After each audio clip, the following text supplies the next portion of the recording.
안에서 평안하고 계셨습니까? 오늘은 요한일서 2장 15절로 17절 말씀을 상고하면서 세상을 사랑하지 않음이라는 주제로 주례를 나누고자 합니다. 지난주에 우리는 오늘 증거될 말씀이 효과적으로 전해지기 위해서 요한이 어린 성도들에게 반복해서 들려줘야 할 이 복음의 줄기를 전해줌으로써 신앙생활의 기본기를 다지는 시간을 가졌습니다. 그리고 이제 오늘 이 말씀을 주님이 연계해서 하시는 것입니다.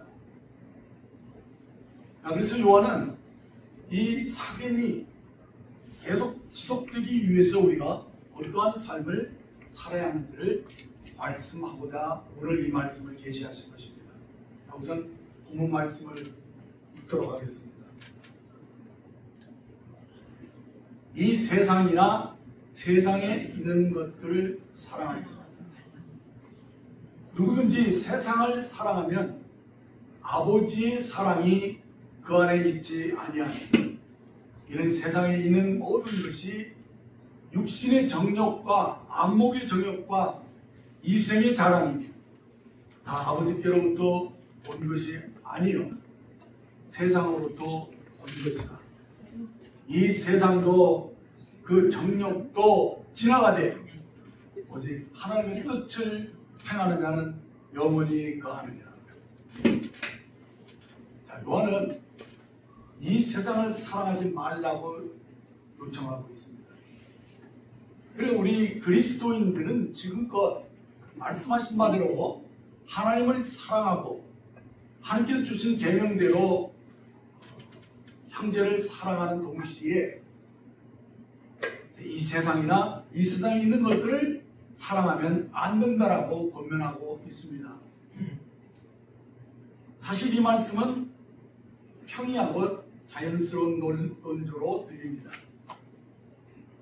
하지만 이 말씀은 매우 단호하고 중요한 어조로 말씀하신 것입니다. 그런데 이 단순하고 평형해 보이는 이 오늘 말씀이 교회의 역사를 되돌아볼 때 이것을 잘못 해석하고 잘못 적용한 사례들이 일어났습니다. 그래서 먼저 우리는 이 부정적인 부분을 오류를 먼저 짚고 가려고 합니다. 첫 번째로 이 세상이나 세상에 있는 것들을 사랑하지 말라는 이 말씀을 금욕주의로 잘못 적용한 사례가 있습니다. 그 당시 그리스도인들이 그리스 철학의 영향을 받아서 영주주의적인 가르침이 들어왔습니다. 그래서 영혼은 선하고 육체는 악하다, 이런 이원론적인 이 사상의 영향을 받아가지고 이렇게 세상을 사랑하지 말라는 말을 세상을 일절 금하고 몸에 있는 모든 욕구나 이런 것들도 다 악하게 여기면서 금욕주의로 흘렀다는 것입니다. 그리고 이 금욕주의적인 그 행위를 통해서 저들이 이렇게 구원을 이루어가려고 하는 오류를 범한 거예요. 그래서 육체를 금하는 것을 통해서 자기들이 더 신령하다는 어떤 무의식을 가지는 것에 빠진 겁니다. 그러나 이 가르침은 오직 믿음으로만 구원을 얻는 이 기독교의 핵심 교리에서 빗나갔던 것입니다. 그래서 이 극단적인 금욕주의는 심지어는 결혼도, 가족도, 사회생활도 경시하게 되고 그냥 평생 은둔생활을 하는 그런 수도원 운동으로 번졌습니다.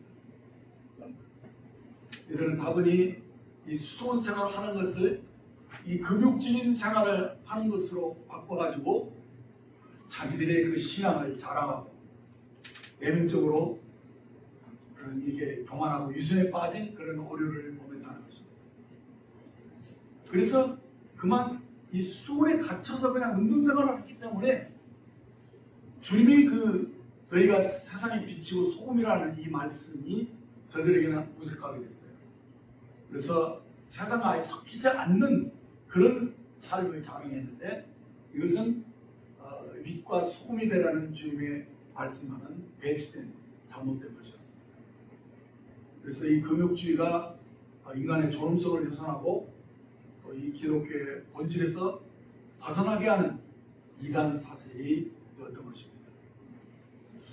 또 하나의 오류는 세상을 사랑하지 말라라는 이 말을 단지 세상 사람들이 즐기는 것, 그리고 우리가 볼 때 건전해 보이지 않는 어떤 그 일들을 하지 않는 것,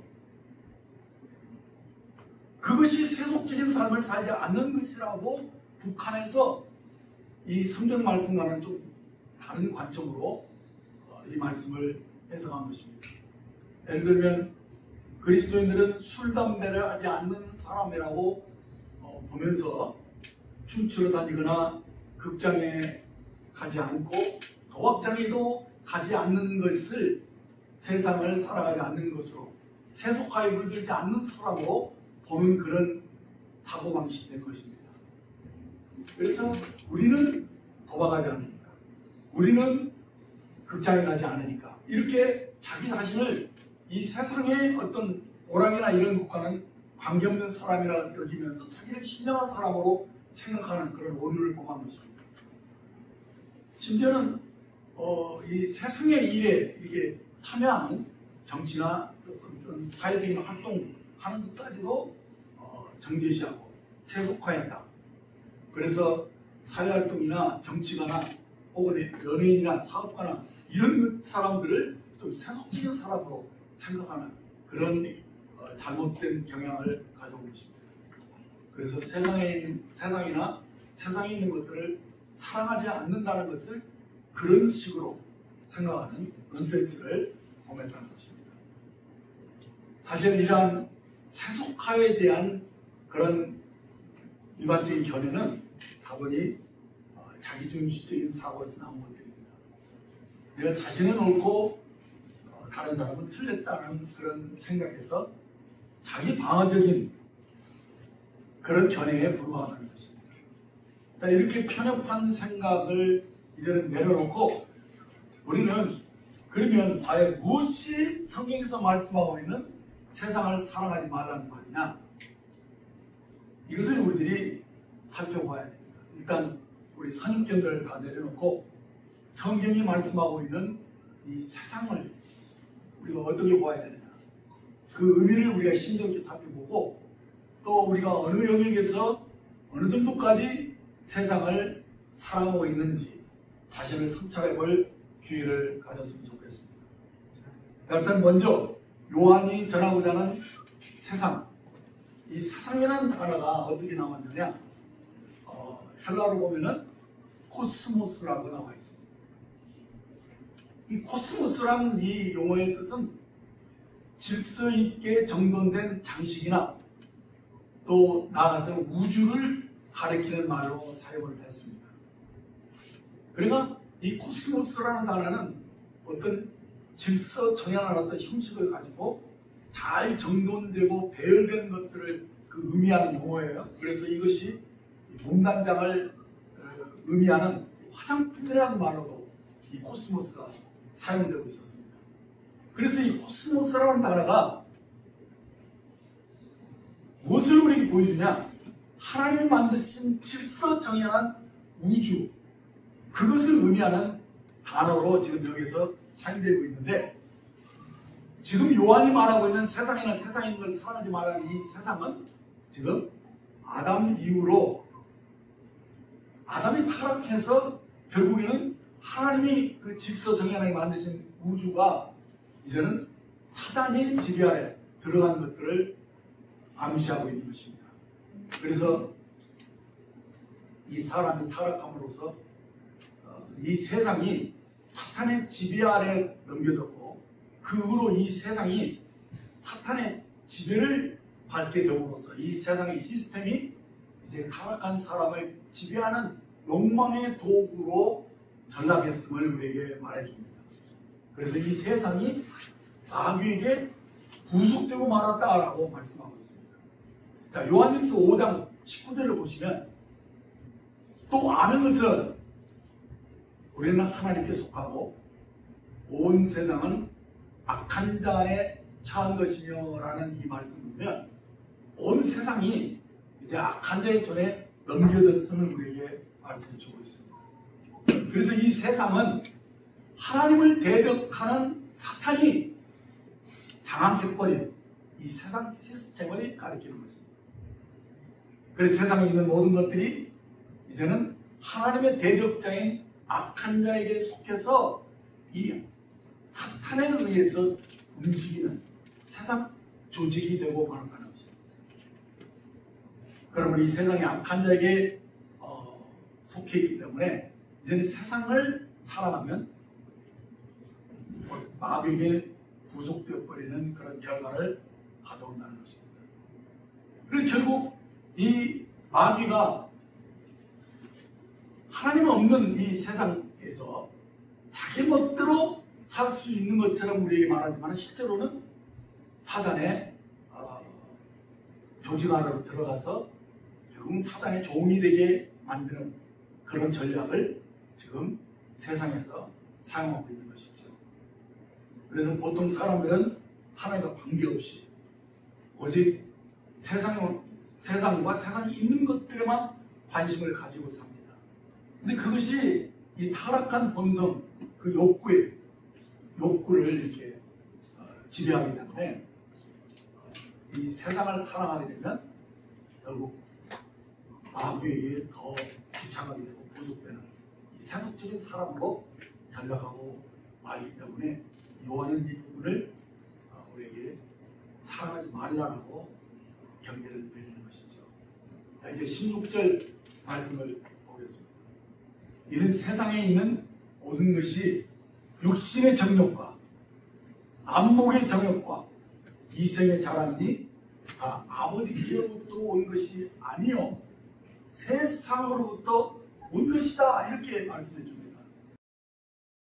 여기서 정욕이 나오는데 이 정욕은 한마디로 아버지께로 온 것이 아니라라는 것입니다. 어디서 왔어요? 세상으로부터 왔다.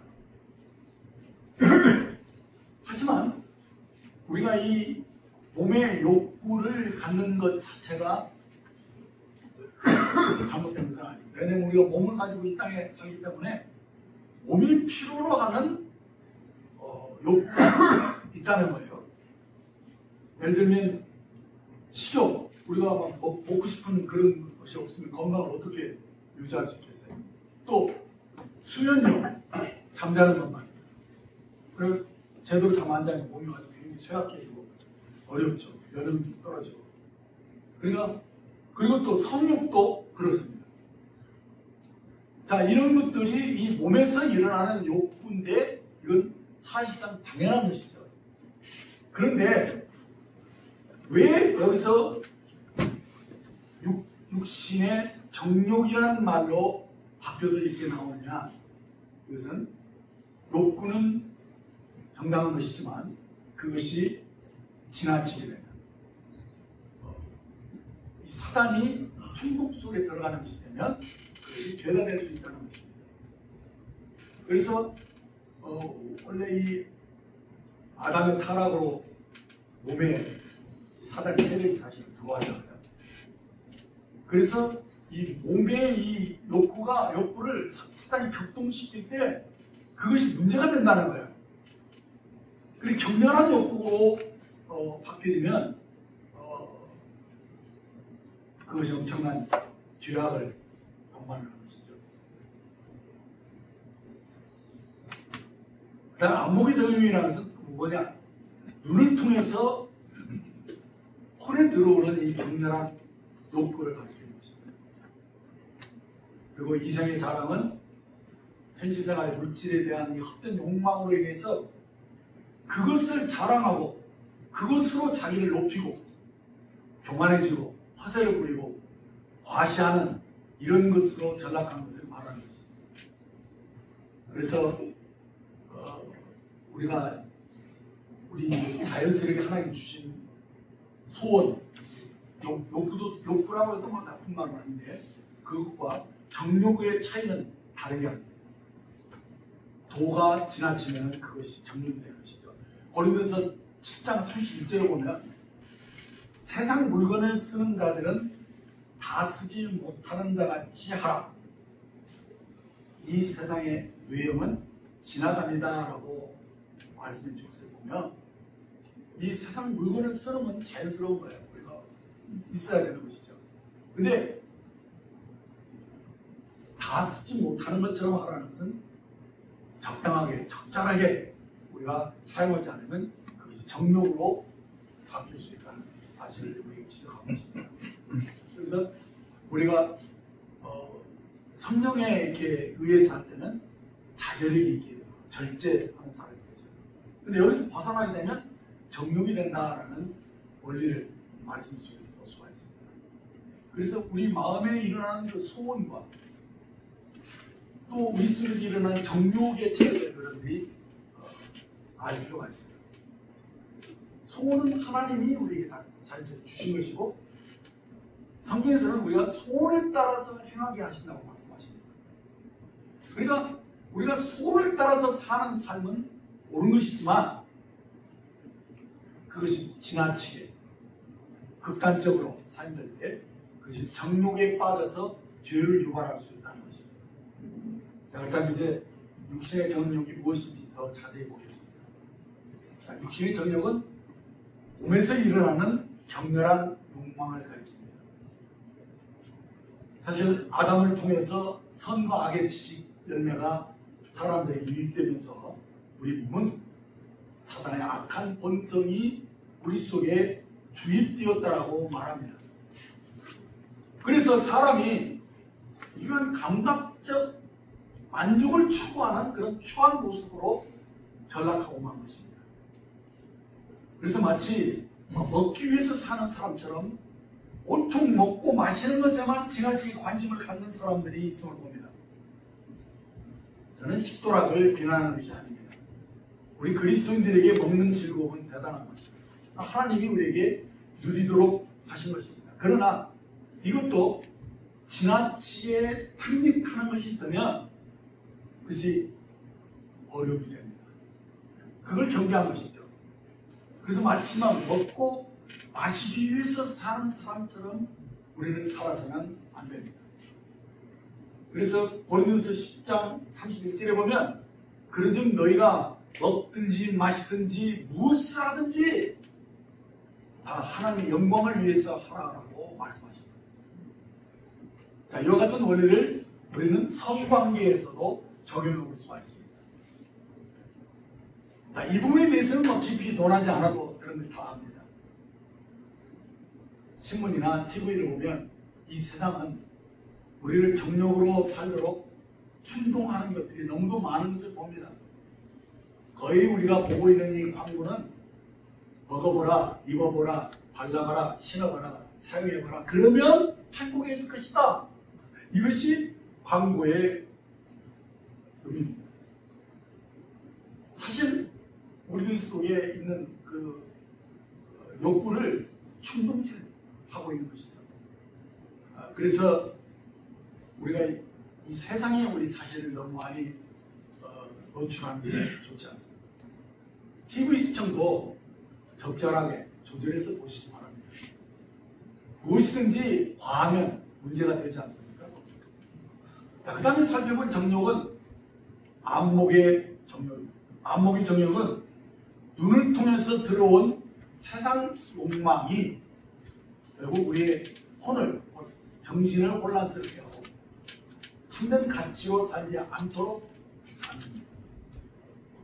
그래서 이 눈을 통해서 이 들어오는 이 정욕은 대부분이 이 혼에 유입됩니다. 그래서 이 타락한 몸과 혼이 늘 함께 움직이게 됩니다. 몸은 혼에 영향을 주고 혼은 몸에 영향을 줍니다. 그래서 옛말에 경불생심이라는 말이 있죠. 눈을 통해서 욕심이 들어온다는 말입니다. 그래서 우리가 보는 거 보십니다. 왜냐하면 그 보는 것이 욕망으로 우리 속에 들어올 수 있으니까. 그래서 우리 혼이 정욕적이 되게 되면 우리 몸도 아주 거기에 몰두하게 되는 것이죠. 그래서 안목의 정욕은 우리 눈으로 이렇게 들어와서 우리 생각으로 머물러 있어도 그것이 사실 죄로 간주된다는 사실을 우리가 잊어서는 안 됩니다. 그래서 마태복음 5장 28절에서 주님은 나는 너에게 이르노니 음욕을 품고 여자를 보는 자마다 마음에 이미 가늠하였느니라 라고 말씀하신 것을 보면 이렇게 우리가 뭘 보고 본 것이 우리 속에 들어와서 마음에 이렇게 남아서 그 욕구로 이렇게 머물러 있으면 그건 사실 육체로 죄를 짓지 않아도 그런 마음으로 이미 음욕을 품은 것이니까 죄를 짓는 것이다. 이렇게 지적하신 거예요. 그래서 이것을 이렇게 적용해서 볼 때 우리가 어떤 사람이 나에게 어려움을 줬을 때 그만 그 사람이 미워지면 별 생각 다 나잖아요.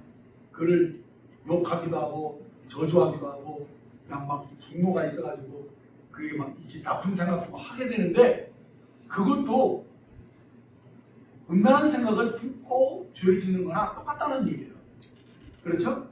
그러니까 마음으로 이 욕망이 들끓게 되면 그게 죄가 되는 거예요. 마음속에서. 그래서 혼이 죄를 짓는 것이죠. 그래서 안목의 정욕은 눈을 통해서 들어와서 그것이 우리를 죄로 이끄는 것들을 다 가리킵니다. 그래서 우리가 눈으로 이 보는 거 거기서 우리들이 참 많은 어려움이 있죠. 사람들마다 다 자기가 멋지고 웅장하게 보이고 싶고 외적으로 막 자기를 꾸미고 허영심으로 이렇게 들뜨게 하는데 그게 다 안목의 정욕에 속한 죄라고 할 수가 있습니다. 그래서 이 눈을 통해서 우리에게 들어오는 것들, 이 세상의 욕망을 우리가 조심해야 하는 것입니다. 그리고 세상에서 이 자신의 외모와 외용이 주는 어떤 그런 것들에 대해서 사람들이 많이 붙잡혀 있죠. 그래서 거기에 너무 많은 시간들을 들이고 정열을 거기에 다 쏟습니다. 그렇죠? 옷 때문에. 그리고 심지어는 요즘 여자분들은 살 때문에 또 머리 스타일 이런 것들 외모에 대해서 엄청나게 신경을 많이 쓰면서 스트레스를 받고 사는데 이런 것들은 사실 우리가 주의해야 될 것들입니다. 그리스도인들로 상당하지 않다는 것이죠. 그래서 하나님이 우리에게 눈을 주신 것은 단지 외적으로 무엇을 보고 그걸 통해서 욕심이 우리에게 들어오는 것들 이런 것을 허락해서는 안 되는 것입니다. 우리에게 보는 능력을 주신 것은 오히려 분별력을 주려 하시고 또 주님처럼 우리도 바른 안목을 가지고 우리가 주님의 마음으로 사람들을 바라볼 수 있고 그 소원을 쫓아서 사랑하기 위해서 사는 그런 사람들이 되셔야 할 것입니다. 다음에 이생의 자랑에 대해서 보겠습니다. 자, 이생의 자랑이라는 것은 그 말 그대로 이 세상의 자랑거리를 가리키는 것입니다. 이 세상의 자랑거리를 갖고 싶어하는 이유가 뭡니까? 그것은 자기 자신을 크게 보이려는 허영심에서 일어나는 것입니다. 이 욕망은요, 사탄이 하나님의 주의를 탐하고 자기를 하나님과 비기는 그 죄의 원초적인 죄의 뿌리에서 나온 욕망이기 때문에 이 이생의 자랑은 굉장히 조심해야 합니다.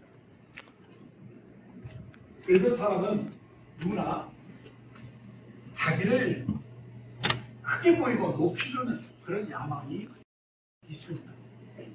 물론 사람이 성장하려는 거 악하다고 말할 수 있죠. 그러나 자신이 성장하는 것이 좋은데 이것이 지나치면 자기를 크게 보이려고 또 자기 영향력을 더 크게 넓히려고 하면서 다른 사람을 어렵게 한다는 거예요. 그래서 이 야망 때문에 다른 사람 많이 다치죠. 다른 사람을 짓밟고 올라서야 되니까 그를 헐뜯고 멸시하고 그러면서 다투는 그런 일이 여기서 일어나는 것입니다. 그래서 이 세상은 온통 사실 이 이생의 자랑거리를 인해서 서로 시기하고 질투하고 끊임없이 다툼이 일어나고 있다는 것입니다. 물론 우리가 어떤 선한 일을 통해서 칭찬을 받고 명성을 얻는 것 그 자체는 나쁘다고 말할 수는 없지요.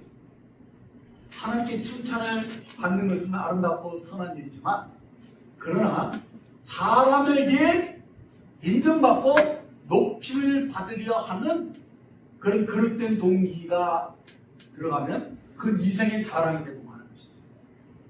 그래서 이생의 자랑은 사실상 우리 영혼을 속박하게 하는 아주 악한 죄를 짓게 한다는 것입니다. 그래서 주님이 요한이 이것을 경계한 거예요. 또 주님도 이렇게 말씀하셨어요. 누가복음 6장 26절에 보면 모든 사람이 너희를 칭찬하면 화가 있도다. 그들 조상들이 거짓 선지자들에게 이같이 하노라 하는 이 말씀을 보면 사람들에게 칭찬을 자꾸 받고자 하게 되면 그게 잘못돼서 이생의 자랑으로 흘러서 죄짓게 된다는 거예요. 사실 우리 육신에는 모든 사람에게 칭찬을 듣고 높임을 받고 싶은 욕망이 있어요. 자, 이 욕망은 사실상 아무리 채우려고 해도 그 갈증이 해소되지 않는 거예요. 그러면 이 욕망이 일어날 때 오히려 우리는 어떻게 해야 되느냐? 그것을 어떻게 부인할 수 있느냐? 갈라디아서 5장 24절에 보면 그리스도 예수의 사람들은 육체와 함께 그 정욕과 탐심을 십자가에 못 박았느라라고 말씀해 줍니다. 그럼 이런 그 마음속에 욕망이 일어날 때, 이건 소원은 아니에요. 소원도 아까 구별하고 있죠. 욕망이 이렇게 일어날 때 그것을 얼른 눈치채고 이 정욕과 탐심을 십자가에 못 박아야 한다는 것입니다. 한마디로 말해서 그 자기를 딱 부인하는 것이죠. 이렇게 이런 삶을 살아서는 안 된다는 것을 딱 인정을 하고 돌이키는 것을 가르치는 것입니다. 내가 아직도 예수를 믿는다면서 예수님이 나의 주님이라고 하면서도 아직도 내려놓지 못한 어떤 나의 자랑거리가 무엇인가? 이것을 아마 오늘 이 시간 한번 살펴보고 이것을 정욕이고 탐심으로 정지하고 못 박을 수 있어야 합니다. 혹시 출신에 대한 자랑이나 그 반대로 열등의식을 가져본 적은 없나요?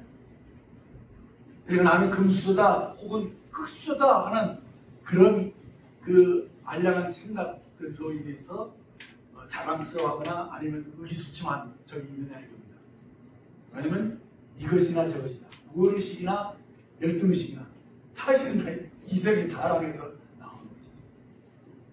그래서 내가 다녔던 학교나 가족에 대한 자부심 또는 사회적 지위에 대한 무엇의식이나 열등의식 이런 것들에 휘둘린다는 것은 우리가 아직 이생의 자랑에서 자유하지 않다는 얘기죠.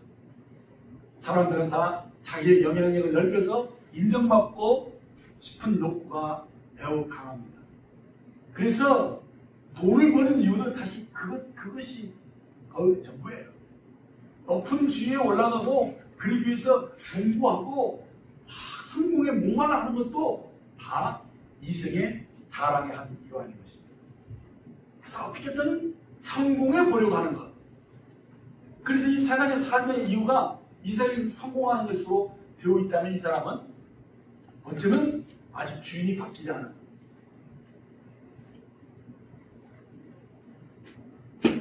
사실 돈 받고 났어도요 이런 부분이 아직도 처리되지 않은 경우들이 참 많아요.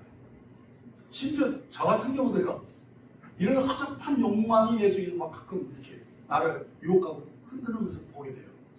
그래서 깜짝 놀래가지고 회개한 적도 많았어요. 그러나 이것을 아셔야 합니다.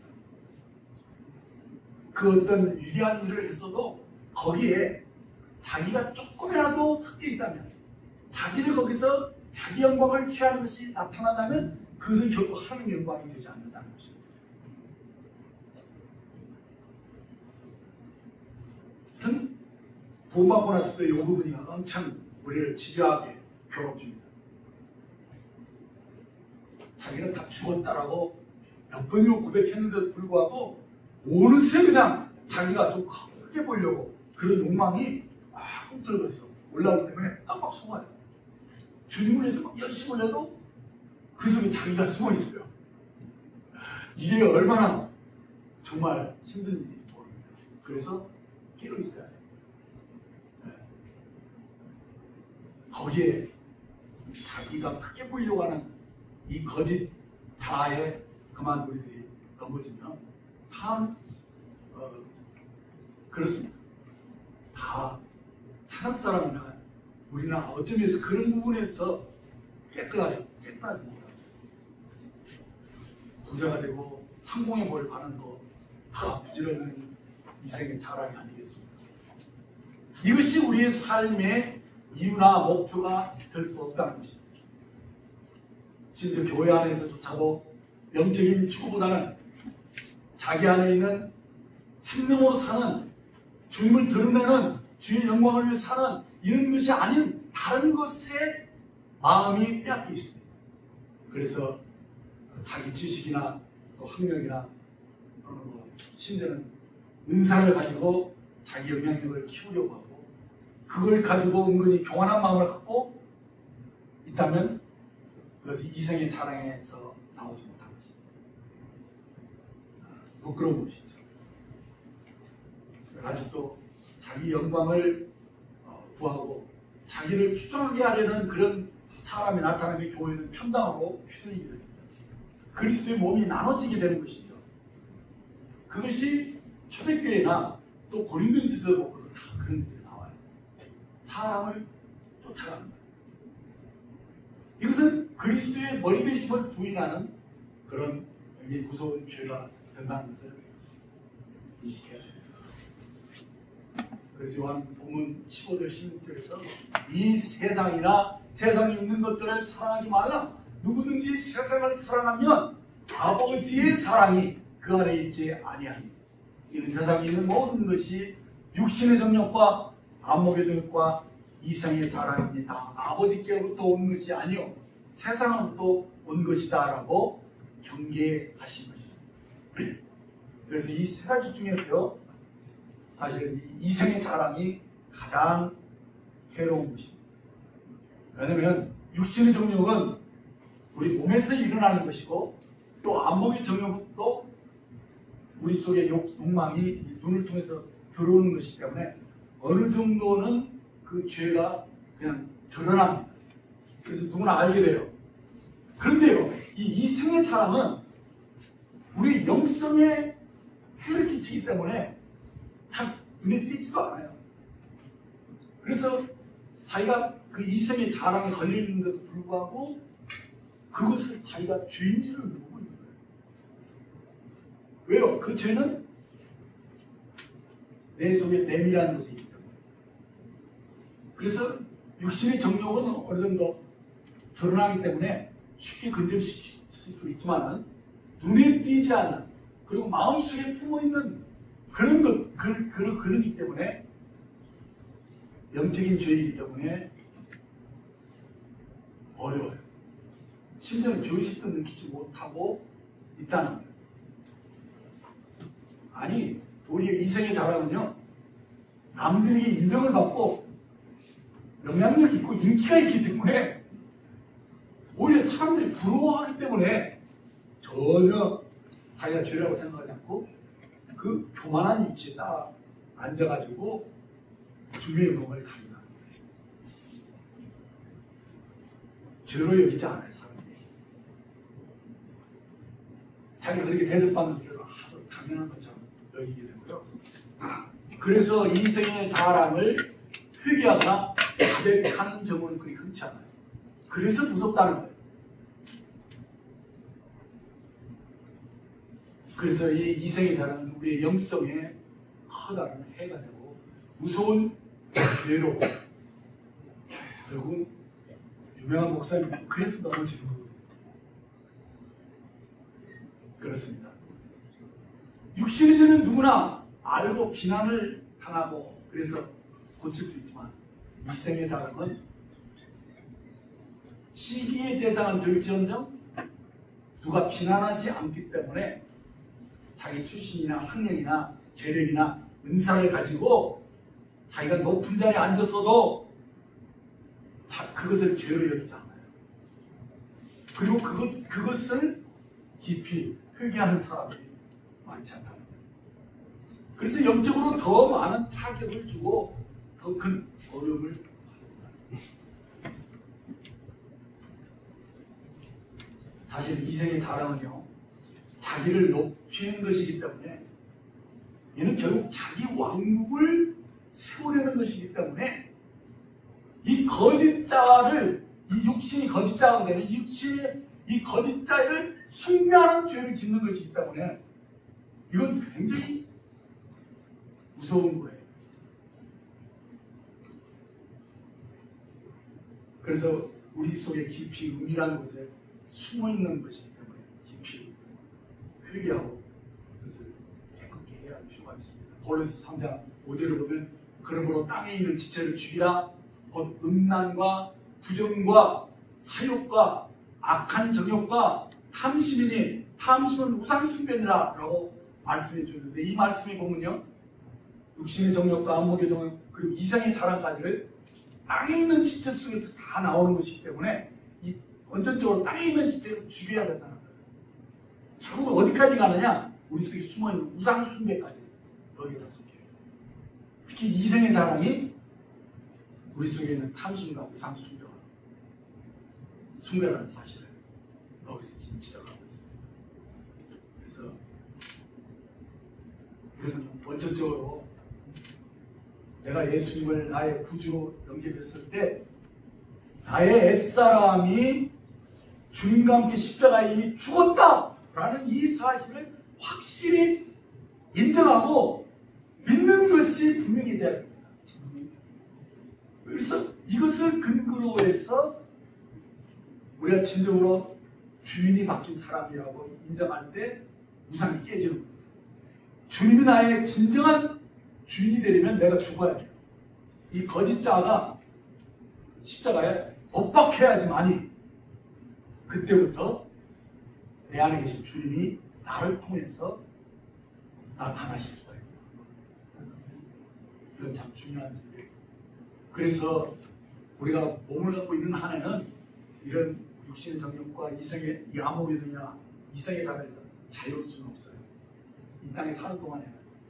그런데 그런 것들이 이렇게 두려움을 의식할 때 어떻게 되느냐? 거기서 나의 죽음을 딱 선언해요. 나는 그리스도와 함께 죽었다. 나는 내가 사는 것이 아니다. 이 사실을 입으로 딱 시인을 하고요. 얼른 자기를 부인하고 자기 십자가를 져야 합니다. 이것은요, 주님 오실 때까지 계속돼야 될 일이에요. 한두 번에서 끝나는 게 아니에요. 그래서 순간순간 자기의 죽었음을 인정할 때 내 안에 주님이 나타나죠. 이것이 왜 이 세상이나 세상에 있는 것들을 사랑하지 말아야 하는 이유라고.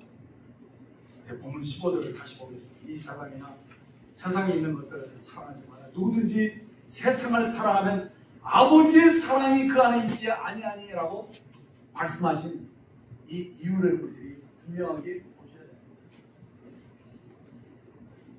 왜 이 사랑이라는 것은요, 우리 마음을 드리는 것이잖아요.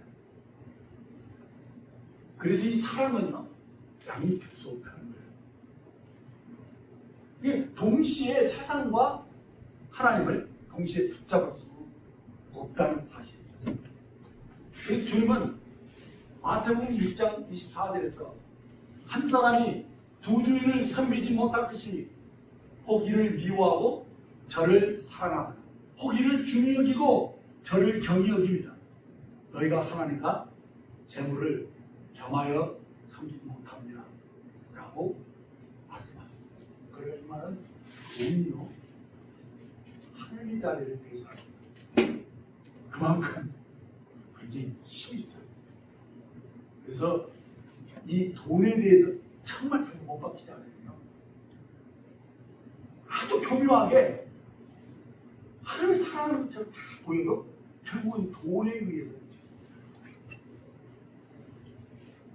하나님은 정말 정확하게 아죠. 그래서 우리들이 사실 이 욕심 때문에 교회가 돈이 필요해서라고 일단은 물론 하나님 사업을 하는데 물질이 또 들어가죠. 그건 사실이죠. 그렇지만 우리가 왜 11조를 주나 정확하게 정직하게 드리느냐 이것 때문에 돈을 사랑하는 거예요. 그래서 자신의 정직하게 물어보세요. 자기 수입의 10분지를 다 주님을 위해서 복음을 위해서 다 떼어서 주는 거야. 그거 못한 사람은요 사실은 주님 한번 다시 한번 서보세요. 내가 여러분을 정죄하려고 하는 거 아니에요. 이 돈을 사랑하는 것이 근본적으로 철되지 않았습니다. 라고 사대를 보면 가능한 일입니다. 세상과 어떤 것이 하나님과 원수됨을 알지 못하느냐 그런 뒤에 누구든지 세상과 벗이되고자 한다는 스스로 하나님과 원수되느니라라고 말씀하셨습니다. 그렇습니다. 이 세상을 사랑하는 것은 우리가 믿는다고 말하는 것을 전적으로 부인하는 것이 되고 많은 거예요. 여기에 더 무슨 말을 더 하겠습니까? 세상에 있는 것들을 사랑한다는 말은 우리 안에 있는 생명을 부인하는 것 같다는 거예요. 세상에 있는 모든 것은 육신의 정욕과 안목의 정욕과 이생의 자랑이 다 아버지께로 쫓아온 것이 아니요 세상으로 온 것이다라고 말씀하고 있는데 우리가 그런데도 불구하고 세상을 은근히 놓지 못하고 사랑한다면 그건 아버지의 사랑인 그 속에 있을 수 없다는 거죠. 요한이 강조하는 것은 결국 생명이에요. 그리스도의 생명이 내주하고 있는 것을 우리가 규진히 여긴다면 왜 이런 것들 때문에 마음을 세상에 내줄 수 없다는 것이죠. 그래서 정말 세상을 살아가는 것은 어떤 의미에서 주의 일을 배반하는 거예요. 주님을 인격적으로 정말 여러분들이 사랑한다면 세상을 동시에 사랑합니다. 그래서 정말 사랑해? 이게 무엇으로 나옵니까?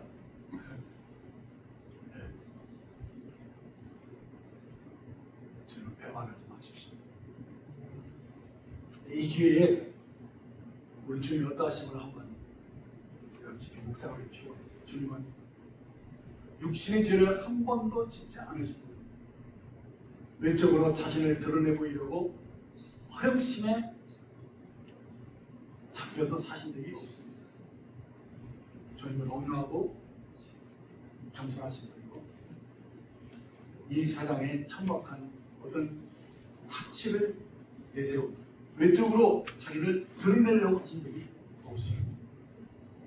주님은 이 생의 자랑거리가 실제로 없었습니다. 태어나실 때부터 가난한 부모님 돼서 마국간에서 태어나가지고 말구이에 뒤지셨다네요.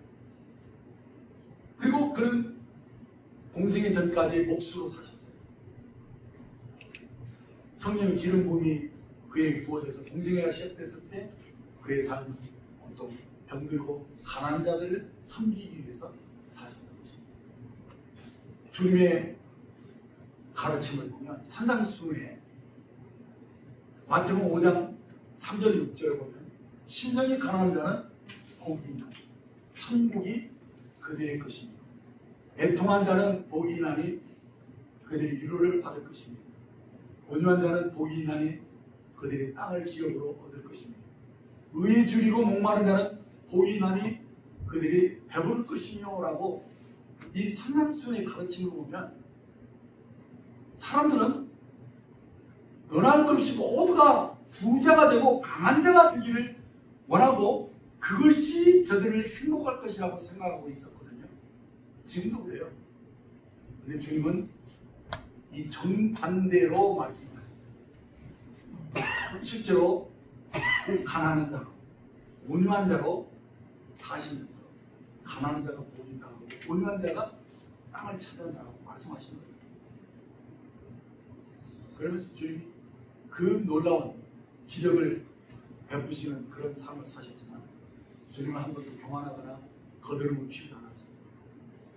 또 야심만만하게 다른 사람에게 불림하지 않으셨어요. 예수님을 막 왕으로 삼으려는 주님은 살짝 뒤에서 산에서 기도하시는 모습. 그래서 참으로 심령이 가난한 자라, 그리고 마음이 온유한 자라, 오직 의에 줄이고 목마른 자로 그렇게 경건하게 세상과 상관없는 그런 삶을 사셨다고 하십니다. 주님은 인자가 온 것은 섬김을 받으려 하면 도리어 섬기려 하고 자기 목숨을 많은 사람의 대승물로 주려 하십니다 하셨고, 너희 중에 큰 자가 너희를 섬기는 자가 되어야 하리라고 말씀하신 것을 우리가 기억하는 것입니다. 그렇기 때문에 주님은 정말 세상과 전혀 다른 사람을 사셨다는 거예요. 세리와 죄인들이 친구로 사셨어요. 그래서 주님의 관심사는 세상의 고용시 아니에요. 옷이나 집이나 다른 소유에 관심을 두지 않고 사람들의 영혼들을 얻고 그들이 잘 되는 것에만 관심을 가지신다는 것입니다. 그러므로 주님을 따라가는 우리도 주님처럼 오직 영혼들을 얻고 그들이 더 풍성하게 사는 것을, 거기에 관심을 둬야 합니다. 그래서 오늘 본문 17절에 이 세상도 그 정령도 지나가되 오히려 하나님의 뜻을 행하는 자는 영원히 가난하다고 말씀하신다고 합니다. 그래서 이 세상에 있는 모든 것들은 다 없어진다는 것을 우리가 알아야 돼요. 따라서 우리가 관심을 가져야 할 중요한 것은 땅에 있는 것이 아니에요. 땅에 있는 건 지나가요. 영원하지 않아요. 영원한 것은 하나님의 말씀, 또 말씀으로 지어진 영혼들 뿐이에요. 그러므로 우리가 세상에 속한 사람들이 가지는 것들, 그런 것들을 우리가 쫓아갈 수 없고 그것이 우리의 삶의 기준이 될 수 없다는 것입니다. 그럼 우리가 어디에 가치를 줘야 되느냐? 그것은 우리가 하나님 것이다. 고린도서 1장 19절에서 31절을 보시면 이는 아무 육체도 하나님 앞에서 자랑하지 못하게 하려 하십니다. 너희는 하나님으로부터 나서 그리스도 예수 안에 있고 예수는 하나님으로부터 나와서 우리에게 지혜와 의로움과 거룩함과 구원함이 되셨습니다. 기록된 바 자랑하는 자는 주 안에서 자랑하라 함과 같게 하려 하십니다 라고 말씀합니다. 그렇습니다. 우리가 사실 자랑할 수 있는 것은 잠깐 있다가 없어지는 거 아니고 자랑거리가 될 수 없다는 거예요. 그건 무엇이냐? 우리가 그리스도 안에서 우리가 하나님께로부터 받은 것, 먼저 하나님께 태어난 그 출생을 자랑할 수 있어요. 내 안에 그리스도와 똑같은 그런 지혜와 의로움과 거룩함과 구원함이 있다는 사실, 이것을 자랑하라는 거예요. 그럼 우리가 참으로 우리가 기뻐하고 우리들이 가치 있게 여기는 것은 다른 것이 아니에요. 주님이 나를 인정하고 칭찬해요. 그게 나의 기쁨이라는 것이죠. 그렇죠? 마태복음 25장 21절에 보면 그 주인이 이르되 잘하였도다 착하고 충성된 종아, 내가 적은 일에 충성하였으면 내가 많은 것을 내게 맡기리 내 주인의 즐거움에 참여할지니라 라고 말씀하고 있습니다. 그래서 사도 바울이 이렇게 해줬습니다. 갈라디아서 6장 14절에 보면 그러나 내게는 우리 주 예수 그리스도의 십자가 외에 결코 자랑할 것이 없으니 그리스도로 말미암아 세상이 나를 대하여 십자가에 못 박히고 내가 또한 세상에 대하여 그러하니라고 말씀하셨습니다. 여기에 우리가 그리스도의 십자가 외에 다른 어떤 것도 자랑해서는 안 되는 것입니다.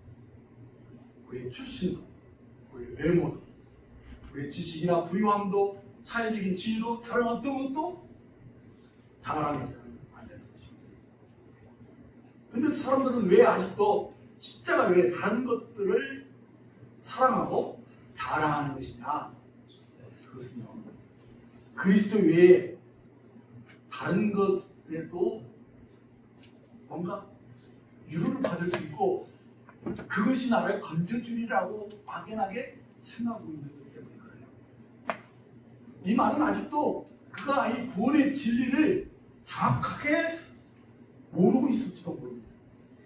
그래서 요한은 이 진리를 명확하게 제시하기 위해서 17절에 이 세상도 이 정욕도 다 지나가되 오직 하나님의 뜻을 행하는 자는 영원히 가는 자라고 말씀하신 것입니다.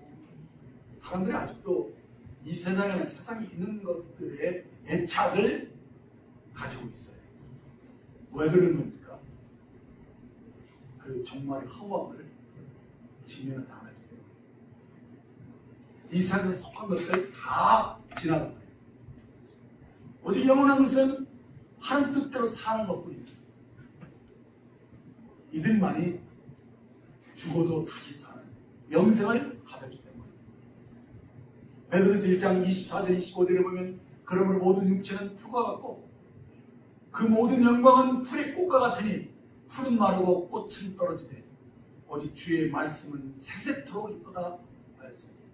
너에게 전한 복음이 곧 이 말씀이다 라고 말씀합니다. 그렇습니다. 영원한 것은 주의 말씀입니다.